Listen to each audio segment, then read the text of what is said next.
Hello everyone, welcome to सुरु classes.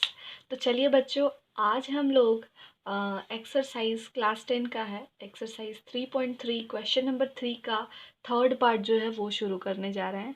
तो with a fresh mind let's start it. बहुत ही प्यारा सा क्वेश्चन है। कह रहा है, जो पहले कह रहा था, from the pair of linear equation for the following problems and find the solution bye substitution method. देखो, आपको ये सारे जो 6 पार्ट्स हैं इनका सारा मैंने आपको सब्स्टिट्यूशन मेथड शो करना है। ठीक है, सब्स्टिट्यूशन मेथड पुट करो, इससे इक्वेशन बनाना। ये आपको क्वेश्चन दे रखा है और आपको इससे इक्वेशन बनाना है। Okay, so let's start. Question number 3 कह रहा है, the coach of a cricket team buys 7 bats and 6 balls for ₹3800। ठीक है, एक क्रिकेट टीम का कोच था, उनको 7 बल्ला और 6 बॉल खरीदना था और उनको कॉस्टिंग पड़ गया 3800। ठीक है, और फिर बाद में उनको फिर से 3 बैट्स का और 5 बॉल्स का ज़रूरत पड़ गया, जिसमें उनको 1750 लगा है। तो हमको बताना है कि एक बैट का और एक बॉल का क्या प्राइस पड़ने वाला। ओके, तो बहुत ही प्यारा सा क्वेश्चन है। चलो बच्चा, हम लोग सबसे पहले क्या करेंगे, first will start with the solution. ठीक है, आप सबसे पहले लिखोगे let the cost of each bat. ठीक है, हर एक बैट का कॉस्ट क्या हो जाएगा, मेरे को पता नहीं है तो हम एक्स लिख देंगे। ठीक है, उसके बाद आप क्या करोगे, let the cost of each ball. Okay, you will say कि बॉल का क्या प्राइस पड़ेगा, आप ये लिख दोगे एक्स और वाई। अब क्या करोगे ना, यहाँ पे अकॉर्डिंग टू क्वेश्चन लिखना। ठीक है, यानी कि क्वेश्चन के हिसाब से। देखो भाई, एक बैट का दाम एक्स है और वो 7 बैट खरीदा है, तो 7x हो जाएगा, है ना। ऐसे ही होता है, जैसे कि एक चॉकलेट का दाम 5 रुपीज़ है और आप 6 लिए हो, तो 5 इंटू 6 हो जाएगा ना, इस हिसाब से। चलो ठीक है, तो उसी तरह है 7 इंटू एक्स कर देंगे। और साथ में ये बॉल भी लिया है, एक बॉल का दाम y है और ये 6 लिया है, तो 6y हो जाएगा। Any doubt? नहीं। तो 7x प्लस 6y आपका वैल्यू क्या आ रहा है, 3800। ठीक है, तो 3800 लिख दोगे। Any doubt? नो मैम, कोई डाउट नहीं है। ठीक है, तो अब हम सबसे पहले x की वैल्यू फाइंड आउट करेंगे। x की value 7x is equals to क्या होगा, 3800। तो x की वैल्यू क्या आ जाएगी, 3800। ठीक है, 7x, देखो सबसे पहले ध्यान दो थोड़ा, 7x इज इक्वल्स टू 3800, और ये जो 6y है ये मैं इधर ले आती हूँ, तो ये -6y हो जाएगा। ठीक है, -6y को हम सिर्फ इधर कर दिए। अब x की वैल्यू को फाइंड आउट करना है, तो आप क्या करोगे कि 3800 -6y बाय 7 आ जाएगा, क्योंकि 7 यहाँ मल्टीप्लाई में इधर आके डिवाइड हो जाएगा। ये आपका इक्वेशन नंबर 1 बनता है, इक्वेशन 1। अब अगेन, अब दूसरा बात करने वाले हैं हम लोग। दूसरा बात क्या है, ये 3 बैट लिया है और 5 बॉल लिया है, तो 3 बैट के लिए 3x हो जाएगा, 5 बॉल के लिए क्या हो जाएगा 6, 5 बॉल के लिए 5y हो जाएगा, और इसका वैल्यू आ गया है 750। समझ रहे हैं, इसका वैल्यू क्या आ गया, 750 5y। ठीक है, तो सॉरी 1750, ये है इसका वैल्यू। तो ये सिंपल एज इट इज़ आप रख दो, आपका इक्वेशन नंबर 2 हो जाएगा। ठीक, अब हम लोग क्या करने वाले हैं, we will substitute the value of this.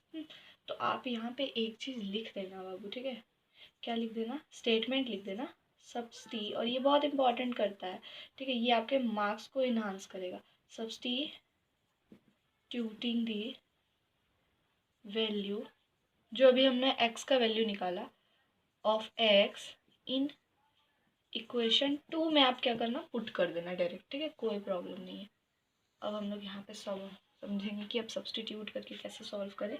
तो देखो, इक्वेशन 2 में पुट करना है, ध्यान देना, इक्वेशन 2 में पुट करना है।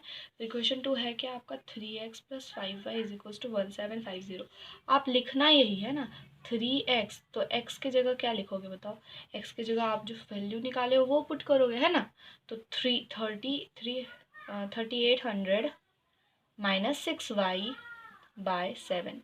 ठीक है, और 5 का 5 लिख देंगे, प्लस 5 y का भी y लिख देंगे, और आ जाएगा आंसर 1750। ठीक है, अब देखो इसको सॉल्व करना बहुत इजी है। बहुत बच्चे इसी को सॉल्व करने में घबराते हैं, मैम इतना बड़ा है कैसे करें। देखो 3 है तो इससे भी मल्टीप्लाई होगा, इससे भी मल्टीप्लाई होगा। 38 इंटू 13 है तो आपका 9 और 24 यानी कि 9 11 114 आ जाएगा।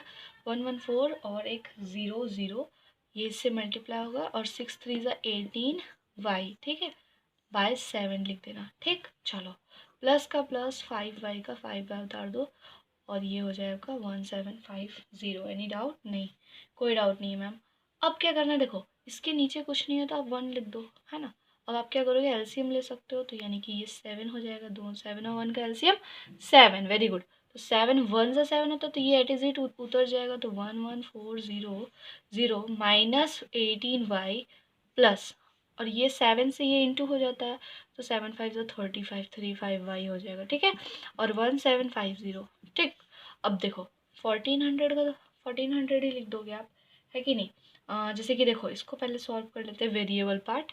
35 में से 18 चला गया तो आपका 17y बचता है, और ये प्लस का 11400 तो रहेगा है, बाय 7 करोगे इज इक्वल्स टू 1750 आने वाला है। Any doubt? नो मैम, कोई डाउट नहीं है। ठीक, अब देखो इसके भी नीचे कुछ नहीं है तो 1 मान लो। अब हम लोग करेंगे क्रॉस मल्टीप्लिकेशन। क्रॉस मल्टीप्लिकेशन में क्या होता है, देखो क्रॉस मल्टीप्लिकेशन में क्या होता है, ठीक है, जैसे कि ये वाला यहाँ तक हम लोगों ने काम करा, ओके। अब होगा ना कि ये जो 7 है ये उठ के इसके पे से मल्टीप्लाई हो जाएगा, होगा ना, ठीक है। तो आप ऐसे करो एक काम कि बस उसके बाद 17y प्लस 1411400 और यहाँ 1750 और ये 7 उठ के यहाँ मल्टीप्लाई हो जाएगा। क्यों? क्योंकि यहाँ पे डिवीजन में है 7 ना, है ना 7, ठीक है। चलो अब क्या है ना कि यहाँ पे ऐसे करो, देखो 17y को ऐसे ही लिखने दो। आप क्या करो, 7 0 7 7 5 35 3 5 7 49 49 और ये हो जाएगा 52 5 2 और 7 जो 7 7 और 5 हो जाएगा 12, है ना, 12250 ये हम मल्टीप्लाई कर लिए। और उसके बाद ये जो 11400 प्लस में था इसको इधर आके माइनस कर दिए, 11400, क्लियर है। तो 17y हो गया, यहाँ 0 से 0 गया, 5 हो गया, तो 12 में 4 गया, 8 हो गया, और ये बच गया 11 में से 11 कैसे हो गया, यानी कि 850 आ गया। ठीक, अब y की वैल्यू क्या आ जाएगी, 850/70। तो इतना तो याद ही होगा कि 17 5 ज़ा 85 होता है, ठीक है। तो इससे कटेगा तो डायरेक्ट क्या आ जाएगा बताओ, 50, ठीक है 50, यानी कि y की वैल्यू क्या आ जाएगी, यहाँ पे मैं लिख देती हूँ, देयरफॉर y की वैल्यू 50 आ जाएगी।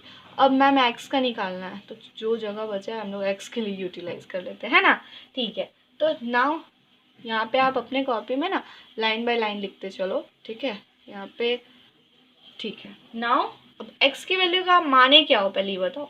तो x का वैल्यू को हम लोग माने हैं 3800 माइनस 6y बाई 7। तो बस पुट कर देना है, y की वैल्यू 50 है तो 3800 माइनस 6 इंटू 50 बाय 7, तो 3800 माइनस 6 5 ज़ा 30 होता है और 0, तो 300 बाय 7 आ गया।